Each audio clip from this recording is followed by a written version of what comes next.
Okay na yan.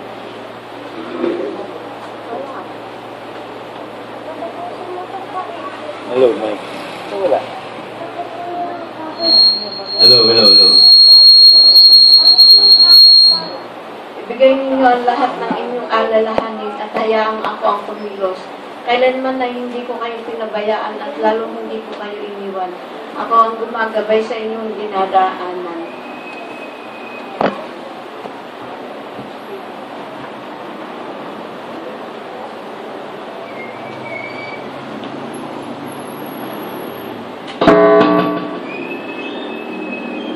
Walang problema sa akin, kundi nasa inyo. Batayan ninyo ang aking salita at ng inyong pamumuhay at makikita ninyo kung nasaan kayo. Good morning mga kapatid. Isang pinagpalang araw na naman na naranasan na naman natin ang sikay na glory. Kasama natin ang Panginoong Hesus na sumasamba. Kasama ang mga anghel. Ito yung ginagawa ng Diyos sa atin para magkaroon siya ng ministration sa iglesia. Na yung mga stress, mga hirap ng buhay natin sa mga nakaraang araw, pag sumasamba tayo, nagbibigay siya ng pruweba. Binibigyan tayo ng kapahingahan. At para huwag tayong mapagod. Kasi nung araw sa iglesia, sa Church of the Wilderness, ang dami doon napagod Sabi nila, ano ba naman itong buhay dito? Ang hirap. Babalik na lang kami sa Egypt. Mas gusto namin to, masarap ang pagkain. Madaming mga nuts. Maraming mga inuming alak. Dito, puro mana, tsaka tubig sa bato. Nagsawa sila, napagod sila sa pagsunod, sa paggawa ng mabuti. Pero tayong iglesia na itinalaga ng Diyos sa kaligtasan, binigyan tayo ng Espiritu Santo na magbibigay sa atin ng ng enabling. Magkakaroon ng pagnanasa na mag-apoy lagi sa atin. Mararanasan natin yung zealousness o yung masigasig na pananampalataya na hindi tayo mapapagod. Kasi ang pananampalataya natin sa salita ng Diyos Sa tuwing sumasampalataya tayo sa salita ng Diyos, pinipick up ng Holy Spirit yung pananampalatayang yon, ginagawa ng Espiritu Santo, totoo ang salita ng Diyos. Pag sinabi ng Diyos, huwag kayong mapagod, at pinanampalatayaan mo, hindi ako mapapagod, hindi ka mapapagod. Sinasabi ng Galatians 6, umpisahan natin ng 8. Sapagkat ang naghahasik na sa kanyang sariling laman ay sa laman mag-aani ng kasiraan. Dadapot ang naghahasik ng Espiritu ay sa Espiritu mag-aani ng buhay na walang hanggan. At huwag tayong mapagod sa paggawa ng mabuti. So, utos to, huwag kang mapagod, huwag kang titigil ng pananampalataya. Huwag kang titigil ng pagsunod sa kalooban ng Diyos. Sapagkat sa kapanahunan, ay magsisipag-ani tayo kung hindi tayo manghihimagod. Alam nyo, kapag pipigapin nyo lahat sa internet, lahat ng nandun, maliligaw ka, pipili ka lang. Alam mo ba sinasabi nila, September 2015 ang rapture? Hindi si Kristo nga hindi alam Ito na yung mga signs. Kasi yung September, last week na September, pagsasama-sama ng ng mga antikristo. Yung founding fathers ng US, kasama, at ang si Pope Francis kasama, bubuo sila ng one world government. Kasabi nila, yun yung tetrads Yung 4 blood moons, September of 2000, ang last tetrads. Lahat ng tetrads, pag nagaganap, may nangyayari talaga sa Israel. Mabuti mo na masama, may nagaganap sa Israel. Kaya, yung iba talagang, hindi na nila gagawin nila Tayo hindi Patuloy tayong hindi mapapagod. Kung rapture man ng September 2050, mas maganda. Diba? Tapos na yung pagod natin. Kasi ito na talaga ang last days This generation shall not pass away until all these prophecies shall be fulfilled. At nagaganap ng lahat. Nagdi-drill na nga tayo ng sa July 30, ng great earthquake in Metro Manila. May possibility talaga.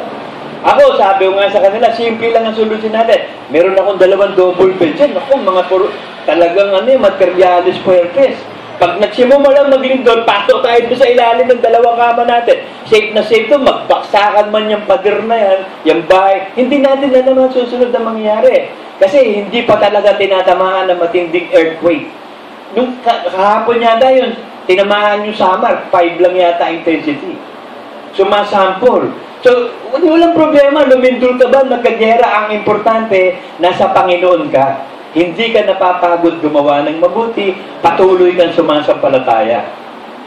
At huwag kayong mapagod sa paggawa ng mabuti sapagkat sa kapanahunan, magsisipag-ani tayo kung hindi tayo manghihimagod. Kaya nga, samantalang tayo may pagkakataon, magsigawa tayo ng mabuti sa lahat at lalong-lalo na sa kasambahay sa pananampalataya. So, huwag tayong mapapagod sa pagsunod sa kalooban ng Diyos. Kasi ito'y isang binigyan tayo ng honor ba? Karangalan. Na mapasama ka sa bayan ng Diyos. Pag binibigyan ka ng ministeryo, karangalan. Kahit anong ministeryo, maraming ministeryo, pastor, pagka-apostol, pagka-guro, music ministry, pagtulong, administration, deacons, kahit anong kaloob, karangalan yun. Pero kinuha ka ng Diyos na maglingkod para sa Kanya. Isang malaking karangalan. Lalo na kapag inuusig ka. Isang malaking karangalan ang usigin. Pagkat si Kristo inuusig inuusig ka, malaking karangalan. Kaya yung pananampalatayang ibinigay sa atin ng Diyos, nananatili yun. At yung pananatili yun, meron talagang remnants. Ganun talaga. Kahit itong araw pa, nagkaroon na ng remnants sa Israel. Bakit? Gagawin ng Diyos yung pangako kay Abraham. Kaya hindi dinudurog ng Diyos ang Israel kahit ngayon, meron siyang pangako kay Abraham na dapat niya tuparin. Pagpapalain niya ang binhi ni Abraham. Ang mga anak ni Abraham, pagpapalain niya lubos. Ang Israel, anak ni Abraham yan Tayo mga sumampalataya kay Kristo, anak ni Abraham. At hindi pababayaan ng Diyos ng LCJB na hindi magkaroon ng remnants. Bakit? May pangako kay Abraham Pinangakuan si Brother Manny ng Diyos. Seek ye first the kingdom of God and all His righteousness and everything else shall be added unto thee. Ito yung tinitingnan ng Diyos sa atin, si Brother Manny. Kaya nananatili pa tayo dahil gaganapin ng Diyos yung pangako kay Brother Manny. Hindi niya pababayaan ang LCJ Ministry. Maiiwanan ng mga remnants na tunay. Yung tunay na hindi mapapagod, tunay na sasampalataya, tunay na tutugon sa pananampalataya. A true Christian remains true forever. Kaya tignan mo sarili mo, ikaw ba, totoo ka talaga, and forever ba yan? Kasi malalaman mo sa sarili mo, ikaw ang magdidesisyon Didesisyonan mo sa kaloob-looban mo, sa puso mo, na mananampalataya ka talaga to the end. Sabi sa Philippians, ang mamatay ay kay Kristo, ang mabuhay ay kay Kristo. Sa patay man o sa buhay, tayo kay Kristo. So walang kapaguran ng pagsunod yun. Merong unang-unang napagod si Lucifer. At ang kasipagan ni Lucifer na yun, eto na. Meron nang hinihintay yung anak ng Freemason Ang Antikristo, ang anak ni Osiris, si Horus, the all-seeing eye, ang asawa si Isis, the Queen of Heaven. Malapit nang lumabas yung Jesus Christ of the Freemason. Suportado na yan lahat ng grupo. At lalabas na ang Antikristo, malapit na. Pero bago lumabas ang Antikristo, pra-rapturein muna tayo. So anytime is rapture. Kaya habang tayo mayroon pang pagkakataon, gumawa tayo ng mabuti. Binibigyan tayo ng chance. Yung iba ayaw pang sumampalataya, mag-commit ka na. Kailan ka mag-commit? Kapag naiwan ka na. Kailan ka susunod sa kalooban ng Diyos na ibinigay sa apostol? Kaya nga binigyan ng dekreto ang apostol Ang tinitignan ng Diyos sa atin, si Brother Manny. Siya yung isinugo, siya yung apostol. Siya ang tagapamagitan. Kung hindi importante ang pastor o pastor, naglalagay pa. Kailangan may tagapamagitan. Ba't si Kristo namamagitan pa rin sa Ama hanggang ngayon? So, humiran siya ng tagapamagitan, mga apostol. Ang mga apostol, humiran ng tagapamagitan, mga bishop, pastor. Kaya may pastor. Ang pastor, mangangalaga, mamamagitan sa tupa. Si Jesus Christ and the Great Shepherd na mamamagitan sa tupa. Kami mamamagitan. Kaya napakahalaga ng may pastor. Ang nagiging problema, hindi tinatanggap yung mga isinugo. Hindi mo tinanggap ang nagsugo. Sila ang mananalangin sa inyo Kaya nga inilagay yan, tagapamagitan Siya ang pawang nag-aalaga sa kawan. Tapos binabaliwalayan ng marami. Hindi binibigyan ng pahalaga ang mga pastor, sinugo, tinatagyakan pa. Niluluray-luray pa. Hindi nila alam yung ginagawa nila. Ang Diyos ang niluluray-luray, ang Diyos ang ginagawa nila ng kasamaan. Sabi sa Ephesians 4, hindi tao ang itinatakwil, kundi ang Diyos na nagtatalaga. Excuse me.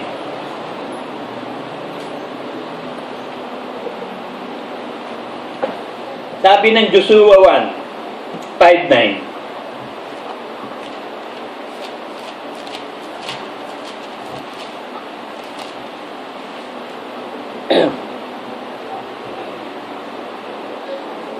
Walang makakatayong sino mang tao sa harap mo. Ang sinasabihan dito si Joshua, nailipat ni Moses ang otoridad kay Joshua. Si Joshua ang magpapatuloy ng ministeryo ng apostol o ng Moises. At ibibigay ni Joshua ang pangako, ang lumang pangako sa bayan ng Diyos. Siya ang binigyan ng otoridad ni Moises. Ipinasa yung tungkod, yung balabal, yung otoridad ipinasa kay Joshua.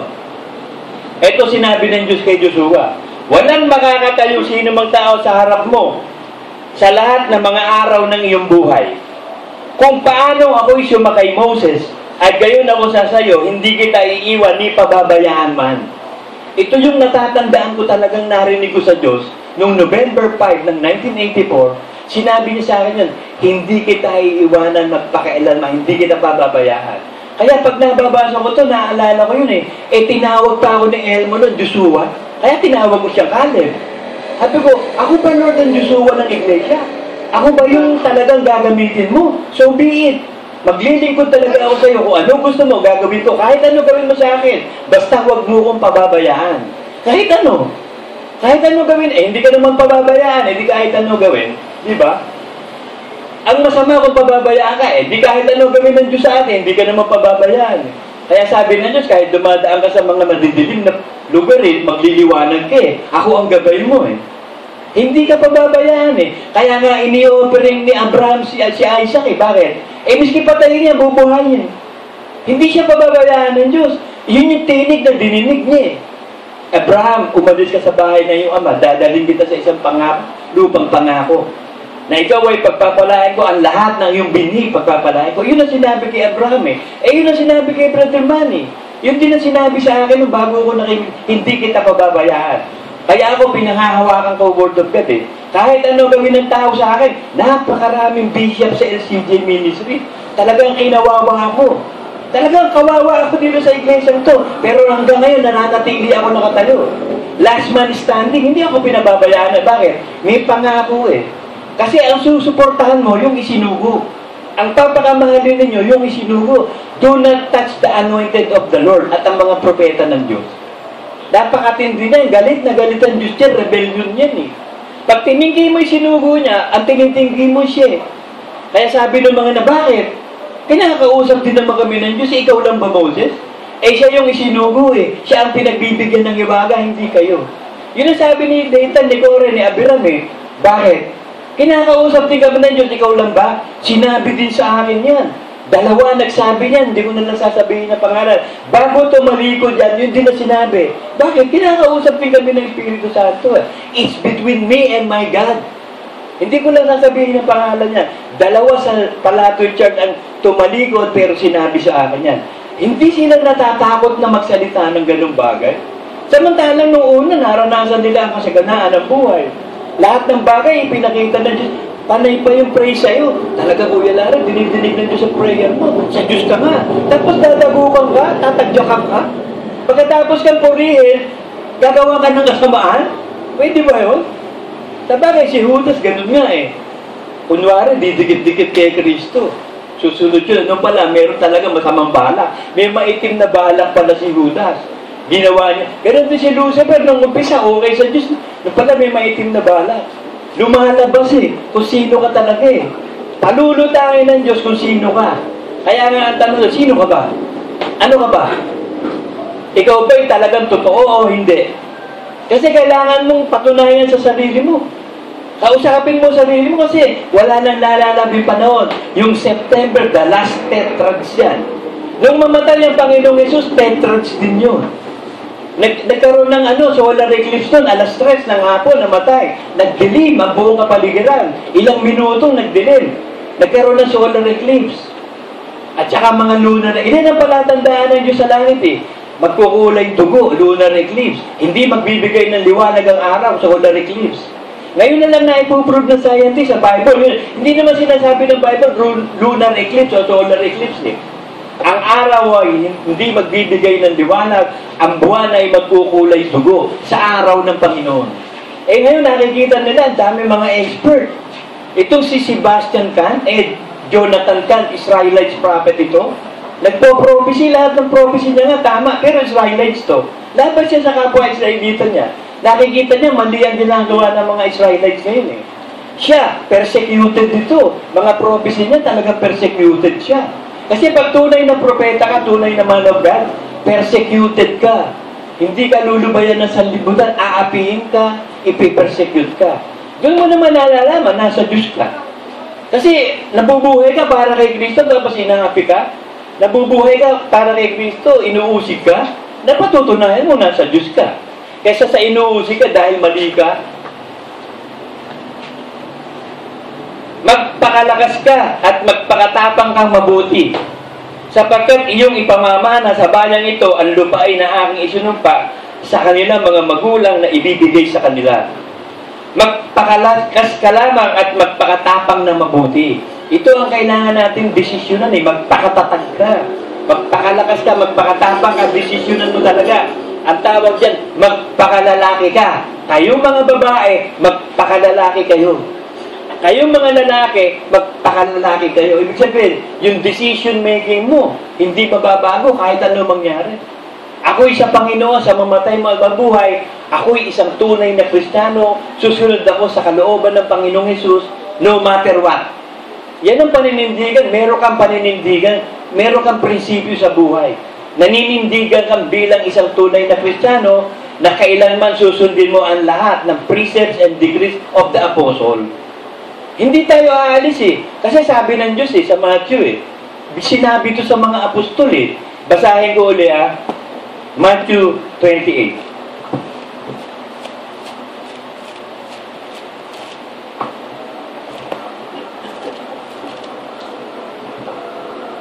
Ang sinasabihan dito, apostol kung walang apostol ng isang iglesia, hindi ito sinasabi sa kanila. Hindi word of God ang naririnig nila. Ang sinabihan dito, mga apostol Dahil dito, magsiyaon nga kayo't gawin yung alagad ang lahat ng mga bansa. So, naglalagay ng Diyos ng mga apostol sa iba't ibang bansa. Mapalad ng Pilipinas, mayroong isang apostol nagagawa ng pag-alagad at ito ang LCJ ministry na itinatag na may apostol at propeta. So, ang trabaho ng apostol dito, gawin tayong alagad. At ang paggawa ng alagad, pasusunod rin tayo sa aral ni Kristo. Gagawing precepts and decrees of the apostle. Mga palatuntunan, ordinansa ng apostol na galing kay Kristo. Na sila inyong bautismuhan sa pangalan ng Ama at ng Anak at ng Espiritu Santo, na ituro ninyo sa kanila na kanilang ganapin ang lahat ng bagay na inuutos ko sa inyo. At narito ako'y sumasa inyong palagi hanggang sa katapusan ng sanlibutan. Kanino sumasama ang Diyos? Sa mga alagad na ginawang alagad ng mga apostol. At matatapos ang sanlibutan ito, hindi tayo iiwan ni pababayaan man. Magpakatuloy ka lang, huwag kang aatras ng pananampalataya. Sabi sa Luke 9:62,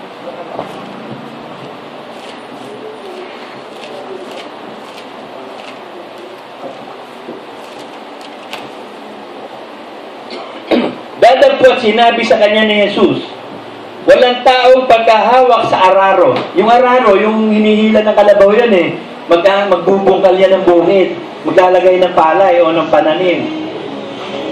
At lumilingon sa likod ay hindi karapat-dapat sa kaharian ng Diyos. Pag ikaw pala naging Kristiyano na, tinanggap mo ang Panginoong Jesus bilang Diyos ang tagapagligtas, hahawa ka ng araro, magtatrabaho ka, maglilingkod ka sa Diyos. Hindi ka pwedeng tumingin sa likod o umatras o bumalik sa Ehipto o ayaw mo na. Hindi ka kalulugdan ng Diyos. Hebrews 10:38.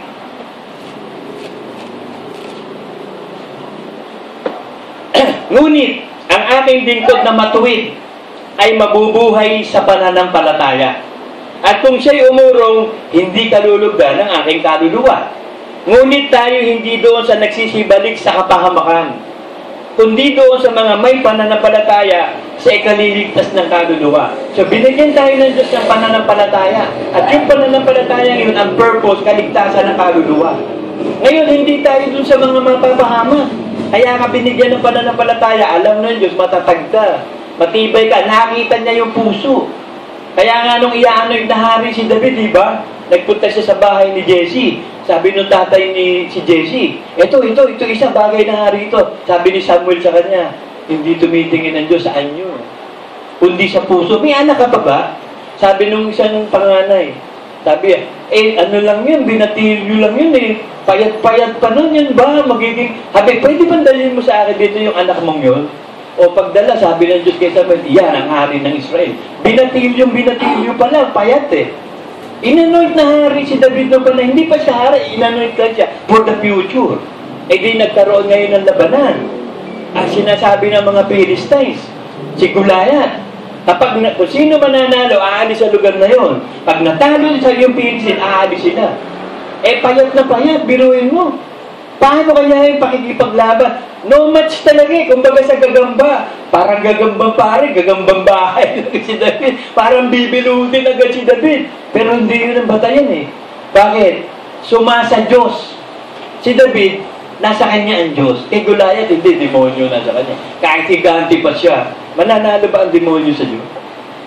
Kaya sinasabi ni Goliath doon, isang napakaliit na kuto, ano magagawa mo sa akin? Patay ka sa akin. Ano sabi ni David sa kanya? By faith?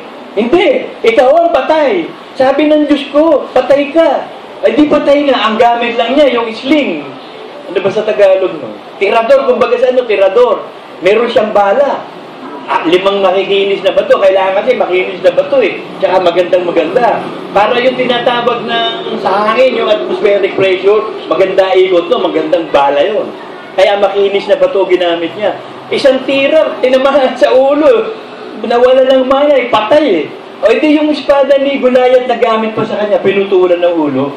Bakit nanalo sa laban si David? Because of faith. Nasa kanya ang Diyos, ganun din tayo. Walang mananalo sa atin. We will conquer all because of faith. Kaya yung pananampalatayang ibinigay sa atin, pananampalatayang hindi napapagod yun, mga kapatid. Basta magpakatatag ka lang, magpakatibay ka, huwag mong patayin ang apoy ng Espiritu sa iyo.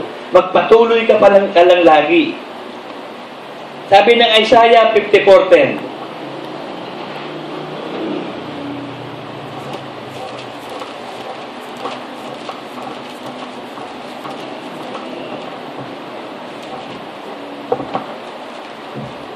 yun lang walls of Jericho. Alam niyo yung walls of Jericho, hindi kaya durugin yun ng tao eh.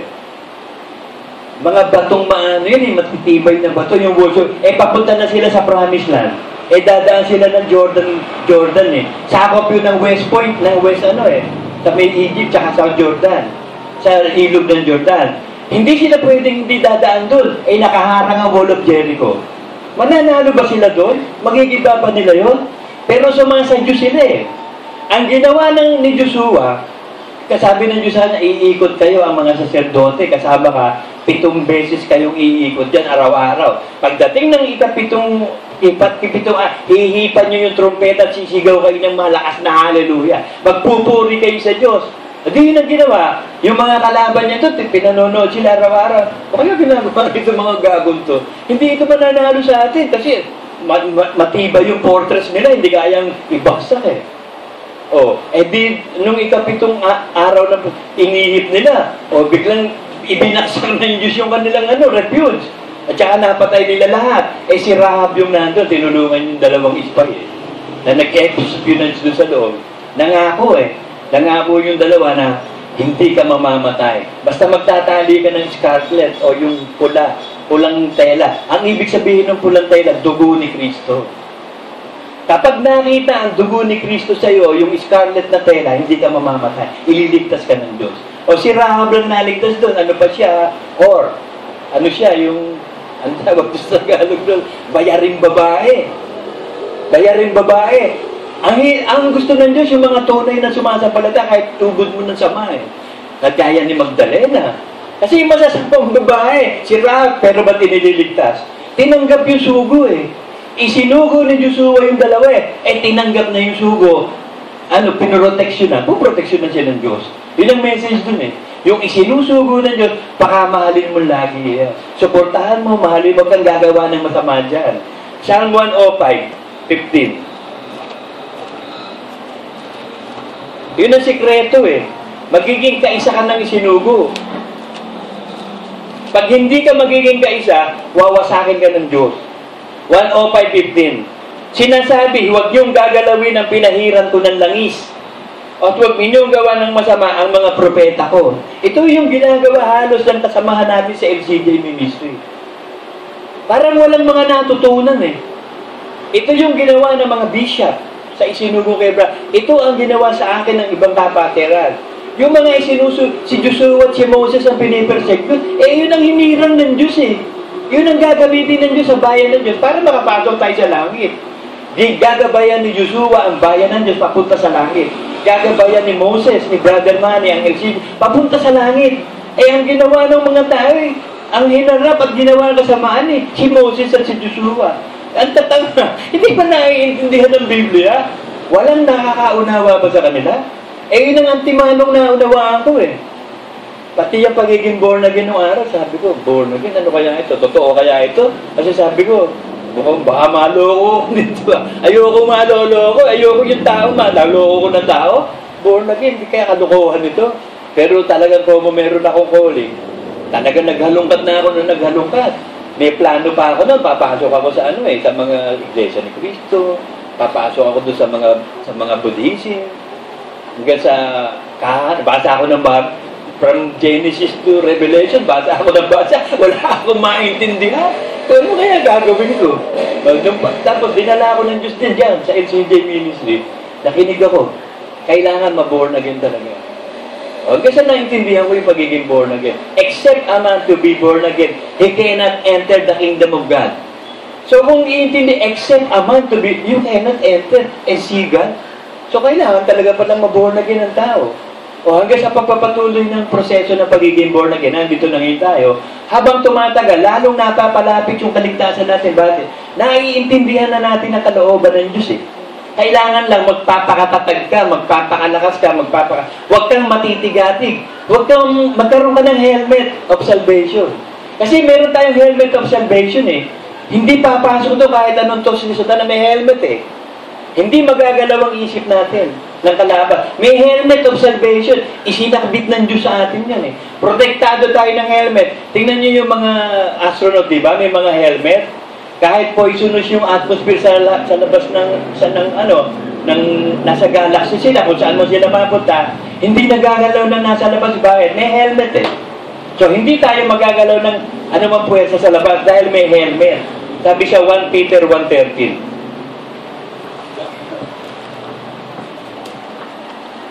Yung iba, kaya madaling magalaw, walang helmet of salvation eh.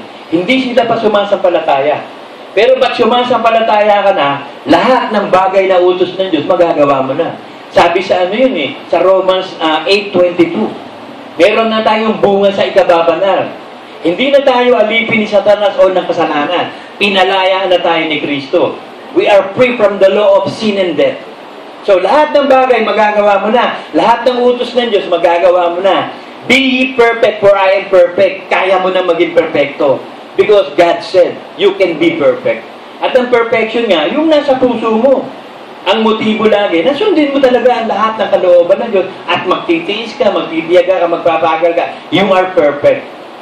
Sabi dito, kaya't inyong bigkisan ang baywang ng inyong pag-iisip na maging mapagpigil kayo na ilagak ninyong lubos ang inyong pag-asa sa biyayang dadalhin sa inyo sa pagkahayag ni Kristo. Ito yung bibigkasin mo yung pag-iisip mo eh. Tatatagan mo ang pananampalataya dahil may helmet ka naman eh. Hindi ka naman mahuhuli ng pulis na driving without helmet eh. May helmet of salvation tayo. Huwag mo huhubarin yung helmet. Huwag kang aatras. Huwag kang mapapagod maglagay ng helmet. Laging nasa isip mo ang kaligtasan ni Kristo. Laging nasa puso't isip mo ang salita ng Diyos na magpapakatatag ka, magpapakatibay ka, susunod ka sa lahat ng kalooban ng Diyos. John 13:1.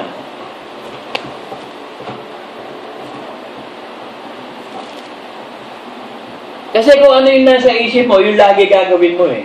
What mind conceive, your body achieve, sabi. Kung ano yung nasa isip mo, gagawin yun ng katawan eh. Kung ang kabanalan nasa kaluluwa natin, sa isip natin, ang katawan susunod lang yan eh. Kasi kung ano dinesisyon ng isip, yun ang gagawin ng katawan eh. So mababanal din ang katawan. John 13:1.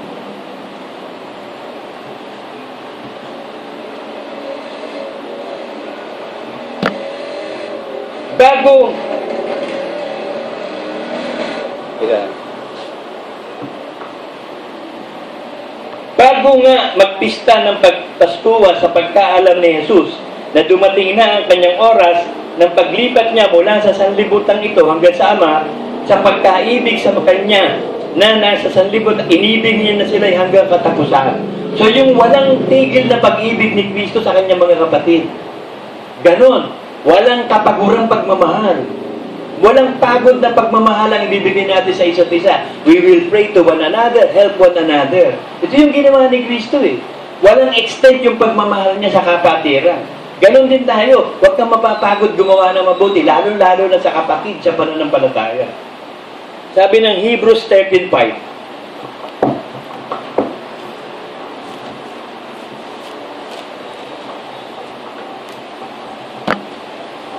Mangilag kayo sa pag-ibig sa salapi. Magkasya kayo sa inyong tinatangkilik, sapagkat siya rin ang nagsabi sa anumang paraan ay hindi siya pagkukulangin at sa anumang paraan hindi kita pababayaan. So meron pangako eh. Basta wag ka umibig sa salapi. At ito ngayon ang nangyayari sa INC. Nagkakagulo ngayon sila. Alam mo kung ano problema niya? Pag-ibig sa salapi. Pag-ibig sa salapi, alam mo yung pera talaga, kaya you cannot serve two masters. You will hate the one you love. Kung inibig mo sa salapi, hindi ka susunod sa Diyos. Pero pag inibig mo ang Diyos, bali wala na ang pera. Mag-iika po, maghahandog ka na, at magiging tapat. Ayaw mo magnakaw. Ayaw mo mangudis. Buong-buo yung faith mo. Totoo-totoo ka na talaga. Dahil ang Diyos mo yung tunay ng Diyos. Pero kung hanggang ngayon, di ka pa rin nag-iika po ng matapat, ang salapi pa rin ang Diyos mo. Para ka pa rin si Lucifer. Dahil sa kayamanan niyang taglay at perfect niya kagandahan, lumaki ulo niya. Yun ang naging pride niya eh. Meron siyang pride eh. And pinakamaganda ka, perfect in beauty, full of wisdom, nandun yung ano niya eh. Naging sabi niya, magiging Diyos ako eh, magiging katulad ako ng Diyos. Yun din ang ginamit niya kay Eve. Di ba sabi niya, hindi, pag kumain ka nga yan, magiging katulad ka ng Diyos. Malalaman mo yung tama at mali. Kaya nung kainin nila, sabi na doon, ayan, nabuksan na. Kailangan itago na natin ang tree of life kasi mapakatalino na yan eh. Kakain sila ng bunga ng buhay, hindi na sila mamamatay. Naglagay ng anghel at saka yung umiikot na espada, hindi man sila makakapasok. Yan ngayon ang ginagawa ng Illuminati, ng Freemason.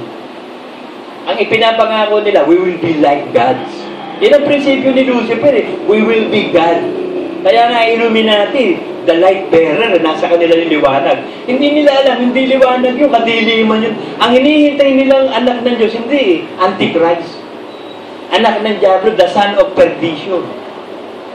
Malapit na yan, napakalapit na. Anytime rapture.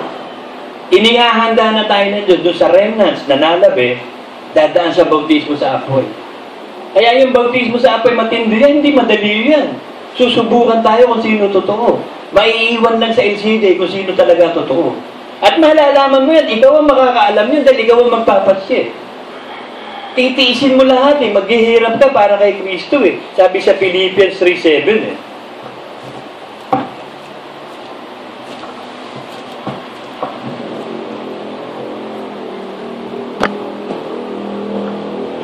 Gayon man ang bagay na sa akin ay pakinabang, ay inadi kong kalugihan, alang-alang kay Kristo. Oo nga, at lahat ng bagay inaari kong kalugihan dahil sa dakilang kagalingan ng pagkilala kay Kristo Jesus na Panginoon ko, na alang-alang sa Kanya tiniis ko ang kalugihan ng lahat ng mga bagay at inari kong suka lamang upang tamuhin ko si Kristo. So, para makamit ni Pablo si Kristo, lahat ng bagay ibinilang niyang basura. Useless na lahat siya, aanin niyo pa yan. Eh, yung iba nakatingin pa sa mga bagay-bagay sa mundo, kahit lumang martilyo, tila gusto pang, meron pa, binibigyan pa ng atensyon. Yung kung ano-ano mga gamit sa lupa, iiwan mo na yan eh. Ano magagawa niyo lahat ng bagay sa mundo? Yung pera, ano magagawa sa inyo yan? Eh, darating na nga yung cashless society. Sinasabi pa nila, eto ha, September 2015, babaksak daw ang dollar. So, epektado buong mundo dyan, petrodollar rin eh. Yan ang ginagamit, pagbili ng langis. So, apektado buong mundo, ang masosolve nan, Antikristo. Cashless society. You cannot buy, we cannot sell without the mark of the 666. Alam niyo ba yung, monument, Washington Monument? Yung obelisk na nakalagay doon sa ginawa ng Freemason na White House, star yun. Alam niyo ba kung anong sukat ng taas nun? 666 feet. Alam niyo ba kung ano lapad nun? 666 inches. 666 yun. Yung lapad ng obelisk 666, yung taas 666 din. Katulad yun nung nasa St. Peter Cathedral sa Vatican. Pareho sila. Yun yung needle ni Cleopatra, inilagay doon. Tingnan niyo mabuti, dalawa lang ang may obelisk dito sa West. Sa Europe, dalawa Egypt tsaka Vatican. Tsaka sa US, Washington. Bakit ganun? Nandun yung yung pyramid ka, yung Ayoporo sa dulong-dulo, di ba? Bakit ganon? Yun na nga ang mga signs of the days na 666. Napakarami ng Antikristo. Hindi nga natin nawala, minsan gumagamit ka ng sign of Antichrist eh. Alam nyo, simple-simple, pag nakuha ng picture, okay, say cheese. Say cheese. Devil yan eh. Yan ang sign of the devil. Lahat na lang, kahit sino, pag nagpicturean o kaya, unconsciously, hindi nila nasa subconscious eh. Naililipat sa subconscious. Kahit mga bata maliit lang, nakagano na. Nakaganyan. Eh, puro 666 yun eh. Yun yung mga signs eh. Pero kita mo, ang buong sanlibutan, aral na, hindi sila kaisa ng... Kaisa ka! My people are destroyed because of lack of knowledge. Kaya nga, ini-expose natin ang lahat ng gawa ng Diablo para makita na hindi mo nagagawin. Buong mundo halos. Lahat yan sa Hollywood, entertainment, everything, music industry, hawak ni Satanas lahat yan. Eh di ba si Lucifer ang may hawak ng Tigris and the music minister yan? Hindi nyo napapansin lahat ng mga artist sa music ang gagaling, lalo na pag nakaduro. Kasi may pagka-artist din ako, mahilig akong gumitara eh. Kapag gumigitara ako, nakaitit ako, lalo't puro bulaklak ang naikit ko. Parang ang galing kong kumanta, ang galing kong gumitara. Tsaka hindi ka napapagod. Kaya ganun ginagawa sa mga concert. Titira ka muna ng cocaine o kaya marijuana. Pag nag-perform ka, ang galing mo, meron sense of well-being, ang galing mo kumanta, ang galing mo, hindi ka napapagod, ang saya-saya mo. Pero pagkatapos nun, napot dependent ka na dun eh, nabubuhay, alipin ka na nun eh. At may mga epekto yan, emotionally, physically, mentally, napakaraming effect yan. Pero hindi nyo napapansin yun, at saka ang gagwapo, ang gagaling ng mga banda. Bakit? Eh, Luciferian yan eh. Lahat, halos Illuminati. Yan sina Ariana, sina JC, si Chris Brown, lahat yan halos. Yung mga entertainer, yung mga, lahat yan, si Bob Dylan, Led Zeppelin, The Beatles, James, lahat yan. Puro mga alipin ng industriya yan, hawak ng mga Illuminati yan. Sapagkat itinayo yan eh. Hindi nyo napapansin yung yung ginawa, kung kasi mag-research kayo sa internet, makikita nyo na, ginawa ang United States, ginawa yan eh. Yan ang inano ni Bacon na New Atlantis. Naniniwala siya na mayroong City of Atlantis lumubog sa dagat, kailangan buuin ulit. At ang ginawa nila noon, in 1492, nagpunta doon si Columbus, si Christopher Columbus, na-discover yung Amerika. Itinatag doon ni George Washington, ang plataforma ng Freemason. Kompleto-kompleto yan. Yun ang sistema. Ako'y naniniwala ng lubos kasi may mga ebidensya eh. Tsaka may mga date, puro nga tetra, tsaka blue, blood moons talaga lahat, naganap lahat. Kasi yan ang sinasabi ng Diyos eh. Sa huling araw, makikita nyo na ang kakilusan ng demonyo. Napakarami ng Antikristo, sabi sa 1 John 2.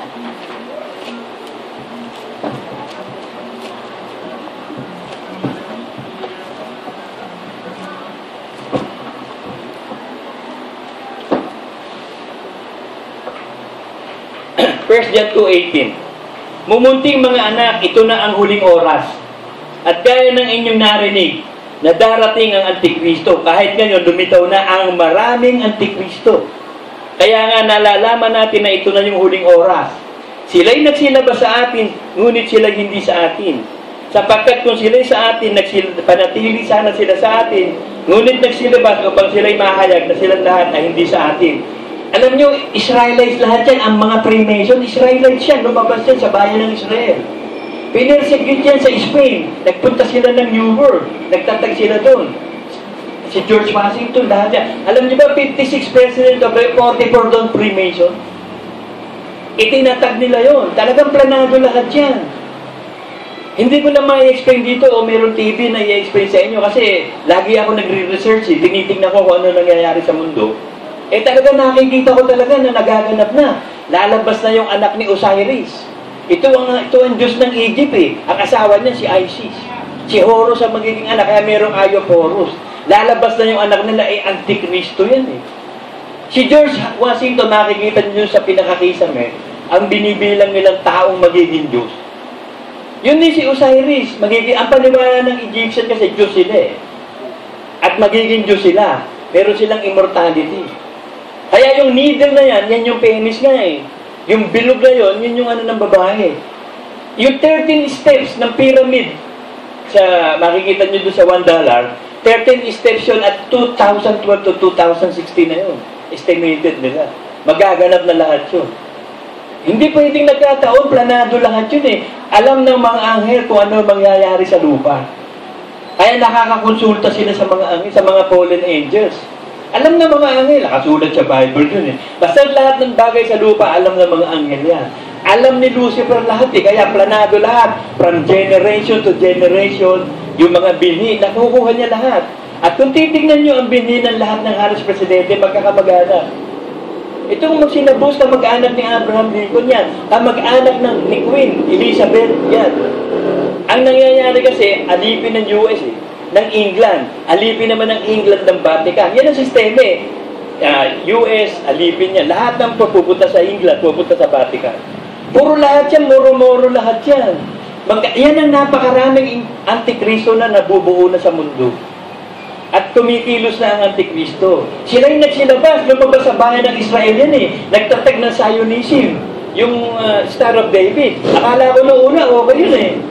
Nung marirealize ba, hindi pala okay yun. Antichrist pala yung signs of, na ginamit yun. The Rothschilds pala yun. Ginawang, imbis na blue, red yun. Red shield. The Rothschilds. Red shield. Yan ang talagang pinuno ng lahat ng puppet lang ng nilang lahat yan eh. Sila talaga nagpapatakbo ng mundo. At mangyayari na yung platform na ni Satanas, magaganap na. Si Nimrod, maghahari na uli siya sa Babylon.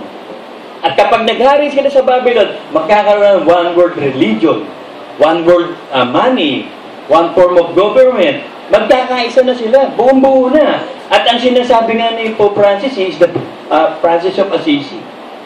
Si Francis of Assisi, mapagmahal yan sa nature, mapagbigay sa mahihirap.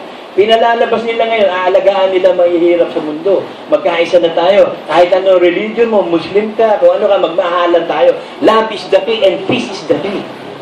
Blind ano ito eh. Peking, love and peace to eh. Peking ito eh, lahat ito, pero maghahari sila.